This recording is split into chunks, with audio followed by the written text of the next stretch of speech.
You're welcome back. So it's time for Joy News Interactive. We put out a lot of our trending stories on our social media sites. So it's time to see what you've been saying and hear what you've been saying rather. Ms. G. Hello. So like you said, this is the most interactive segment on the Primetime Bulletin. Join the conversation by sending your comments on facebook.com/joynewsontv. On Twitter, the handle is Joy News on TV. You can also send messages via WhatsApp on 0560 800,000 and they will be read in real time. Quick reminder though, do not call. Now, the latest threat by the flag bearer of the All People's Congress, Hassan Ayariga, to head to court again over a second disqualification revive a spat between himself and the Electoral Commission's chairperson, which can be traced back to the aftermath of the first disqualification, when out of anger, he used some unprintable words on Charlotte Osei. Of course, he later apologized for using those words. The EC chairperson has also made some remarks which appear to have angered the APC flag bearer, who now says he's convinced Mrs. Osei has something against him. Do you think there is more to this banter than meets the eye?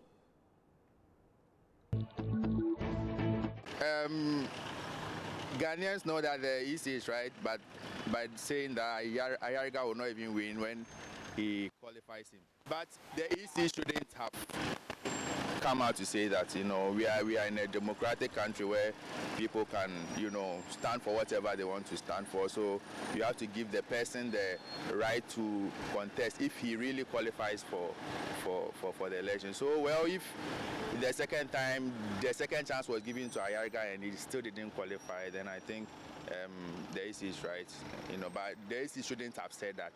And Ayariga should also not be calling the woman names, because you are a political product, you are a marketing product, and so you should maintain a certain brand.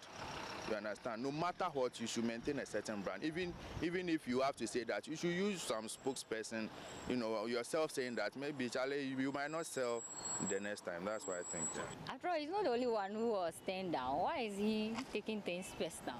Yes, he has every right to say something, but he shouldn't insult, okay?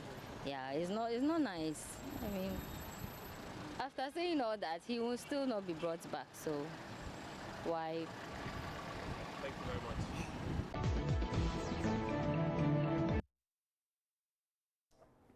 All right, so we are back on Araba. Those are comments from the streets. But what do you think about the back and forth between the EC chair and Hassan Ayariga? I think that it will be forgotten within a week.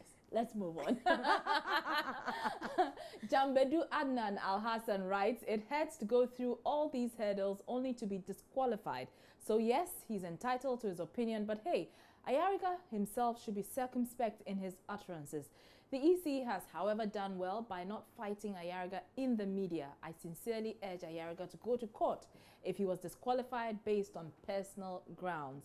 Now, Prince Nuruddin Baumia says, what is good for the goose is good for the gander. Hassan Ayariga himself knows that he's going to lose the election massively. Therefore, his legal redress against the EC will be so whimsical and capricious. Hashtag change is coming. So that's from Prince Nuruddin Baumia.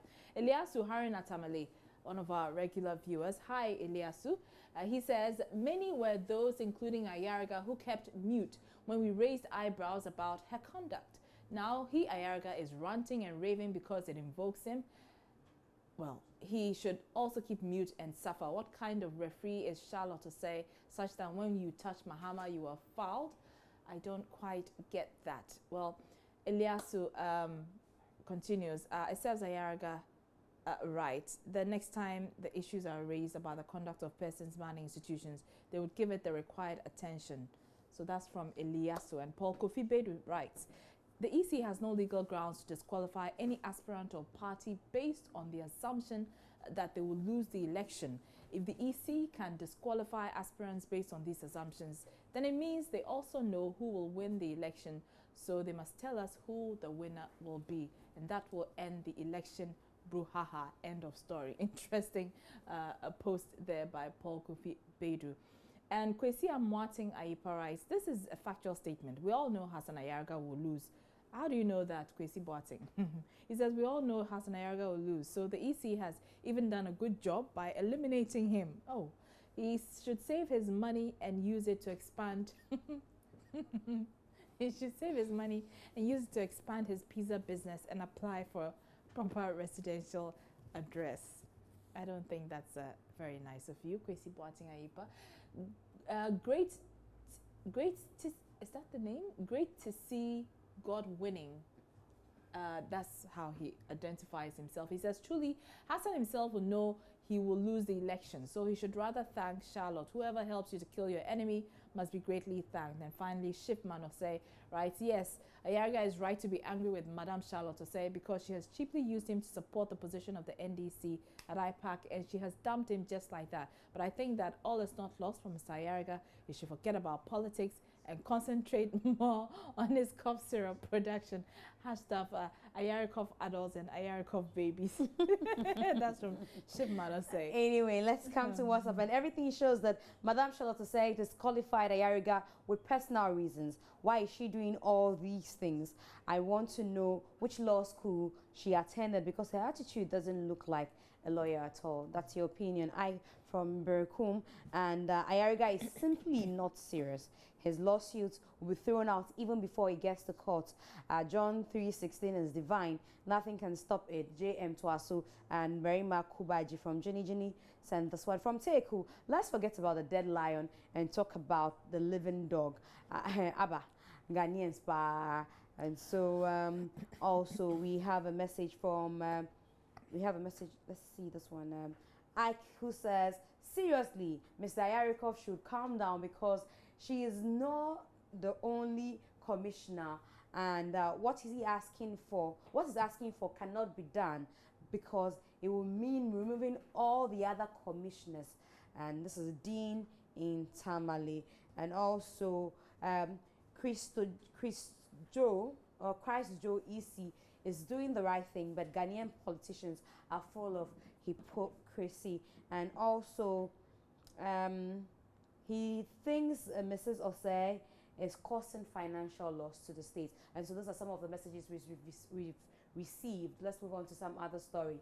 Businessman Alfred Agbesi Woyome has refunded 4 million Ghana cedis to the state coffers, representing just a fraction of the 51.2 million Ghana cedis he owes the state. He says, through his lawyers, promised to pay the outstanding balance by quarterly installments of 5 million Ghana cedis commencing 1st April 2017. What do you think about this? They are doing it to convince the voters so that the NDC will come, then the NDC will win the election. So that they will stop worrying him. That's all. No, that's exactly what he started doing. Yeah, let him pay. Let him pay. Here is reading meaning into it that he's doing so to convince Ghanaians. Do you agree? Yes, I do. Why? The man was given. If like he did not collect the money, all this issue will not come. So he should pay, so that peace will come. So why are you saying that he's doing this to convince voters? Why? Because they want the NDC to do another 4 years. And would Woyome's payments? Yeah, to convince the Ghanaians to vote for the NDC. Why is that? Because it's 2 weeks for us to vote. The Woyome started paying some payment. So it means he want to draw all the Ghanaians' attention that maybe the money that he has taken from the Disney government, he started paying some. So with the voter, with the Ghanaians, he's just drawing attention that he's paid some part of the money. So that means. But why are you reading politics into this? No, he's not convincing Ghanaian to, but he owns, and it's time for him to pay. So he must pay it. Yeah, but your brother here, that's why I don't understand. You are reading politics into it. Yeah, because Ghana normally this thing, it comes out with politics. Yeah. Maybe they because need the money to do something. No, the money that he has taken. The money is for the state, not for it's for the state, but they need the money. But the circle is for the state, all right? Yeah. Maybe they need the money to support. So he must pay to use it to do something for Ghana. Yes. And are you looking forward to see when he will finish the payments? Oh, it's not now. It will keep long before you finish paying it because the money is very huge. I like the last submission. It's not now. It will keep long because the money is very huge. Typical Ghanaian, eh? I tell you. Yeah, it will keep long. But let's see some responses coming on Facebook. And Eko Mensah writes, after 4 years, he has paid 1 year accumulated interest to the state. Thieves. Nanado will definitely get hold of you after December 7. Time aso. Number 5. Nanado, time to get our money back. Time for change. Hashtag Danabaomiabeba. And Maxwell Ofosu writes, hey, NDC doesn't respect the intelligence of Ghanaians. It is premeditated plan to create the false impression that Mr. Woyome is paying the amount he defrauded back. If Mr. Mahama, President Mahama wins again, the case dies. It's the reason why Martin Amido is challenging the case at the Supreme Court. Be wise, fellow. We, the citizens, have the power to make and unmake politicians. Let's show these wicked people where the power lies. And that's your opinion, Maxwell Ofosu. Plans Victor Rao Rice. This is an insult. Stealing our money and promising to pay us only part of the profit he makes after investing it. This is a big insult. And people still think this government is the best option. Posterity will be their judge. Nana Oseyal writes, what a joke. Totally a joke as NDC itself. But 26 days just at the corner. Nanado and Dr. Baumia coming like Kakai. Why is he running to just pay 4 million? Why shouldn't he wait till December 7 and then January 7? Then we'll see Pepe. Then you'll see Pepe, his dirty tricks catching up with him. They all know that they are losers. Eliasu Haruna Tamale writes, they have taken all of us for fools until we take our destiny into our own hands by kicking President Mahama out. We are going to be in this vicious cycle forever. Woyome is not committed to paying these monies because it is a crate, loot, and share syndicate. And that's your opinion, Eliasu Haruna Tamale. All right, so Woyome and the NDC are the most corrupt I have ever seen on this earth for loot and share. And Nanado Bebaken Kako sends this, and also I don't think the nation is serious with Woyome. He didn't add your name, but there's one that I want to read to you, Araba. It says, I'm tired of hearing the Woyome story. Miss G, be honest. Are you not tired? I know. He says, I know you're tired, but you have no option than to talk about it because it's your job. Right from Nkoko sends that one to us. And, right on point, right? I tell you, okay. So that only happens under the government that is committed to fighting corruption. This is not a government that declares zero tolerance for corruption, but throws in the towel and tells us that it started from Adam. It's good we have had a refund. He says again, John 3:16, Kubaji from Jini sends this to us. Okay, so we move on. The age in which people tend to marry has changed over the years. These days, largely due to social changes and financial implications, couples often choose to wait until a little later in life before tying the knot.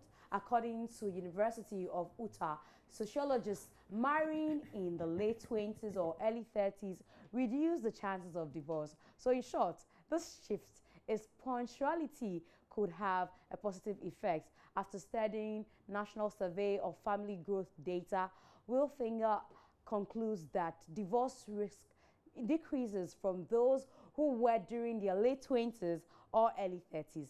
Does the age you get married matter? And you're going straight to Facebook, and let's see the comments we've received so far. But Araba, let me ask you, are you very concerned about the age which you get married? For women, you know, they tell us all the time that, you know, at a certain age, it's difficult for you to bear a child. And so that's the only difficulty. But as a woman, are you really concerned?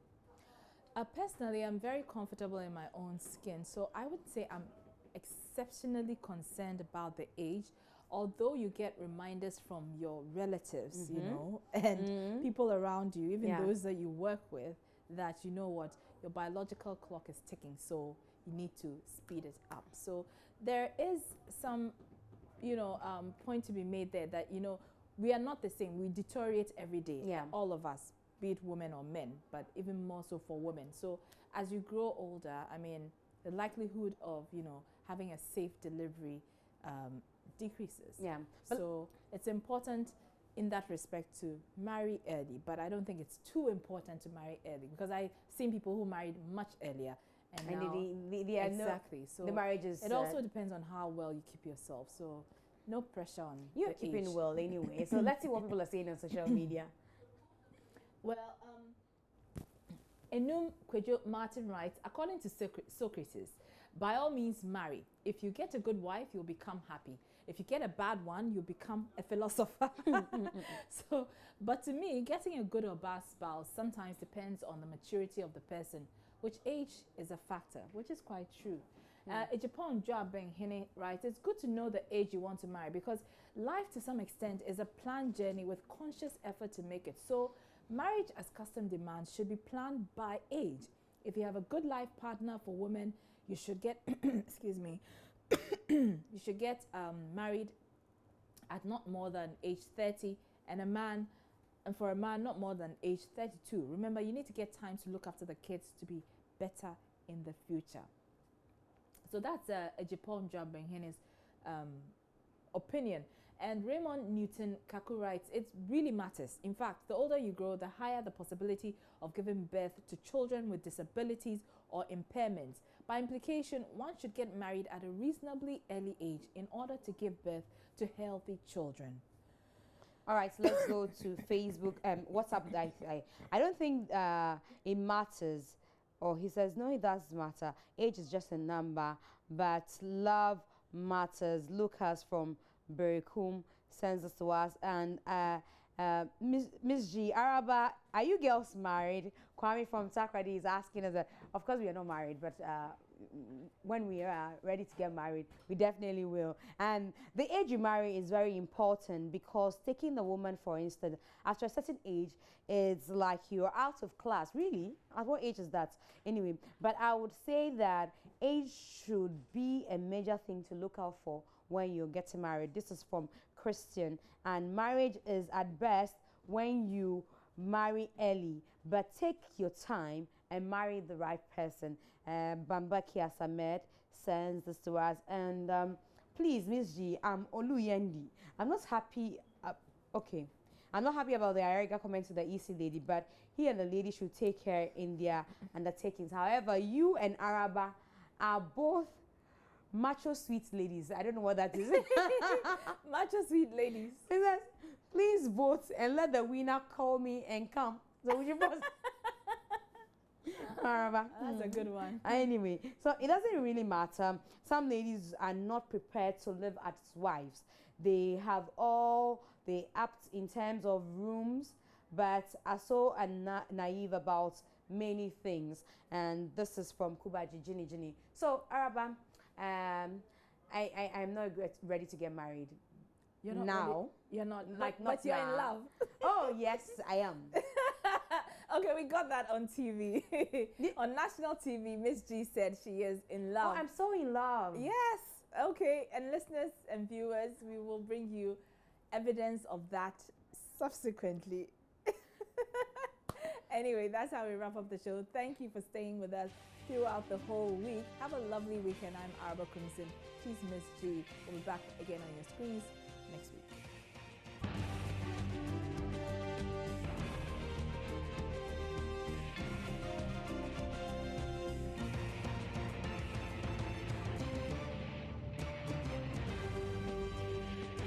This is Joy News Prime.